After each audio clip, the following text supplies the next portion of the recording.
ഇപ്പൊ എവിടെ പോന്നു? അത് കൊള്ളാം. ഞാൻ പറഞ്ഞില്ലേ അല്ലിക്ക് കല്യാണാഭരണം എടുക്കാൻ പോണെന്ന്. ഗംഗ ഇപ്പൊ പോണ്ട. ഞാൻ പോണ്ടേ? വേണ്ട. ഞാനിന്ന് രാവിലെയും പറഞ്ഞിരുന്നതാണല്ലോ, പിന്നെന്താ ഇപ്പോഴൊരു മനമാറ്റം? ഗംഗ ഇപ്പൊ പോണ്ട.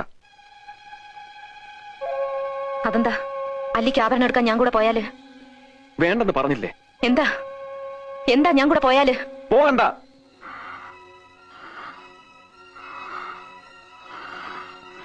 വിടമാട്ടെ, விடமாட்டே. அப்ப நீ என்ன இங்கிருந்து எங்கேயும் போக விட மாட்டே? ஐயோ நாயே, உனக்கு எவ்வளவு தைரியம் இருந்தா இப்போ என் கண் முன்னாடி வந்து நிப்ப? இன்னைக்கு துர்காஷ்டமி, உன்னை நான் கொன்னு ஓ ரத்தத்தை குடிச்சு ஓங்கார நடந்து விடுவேன்.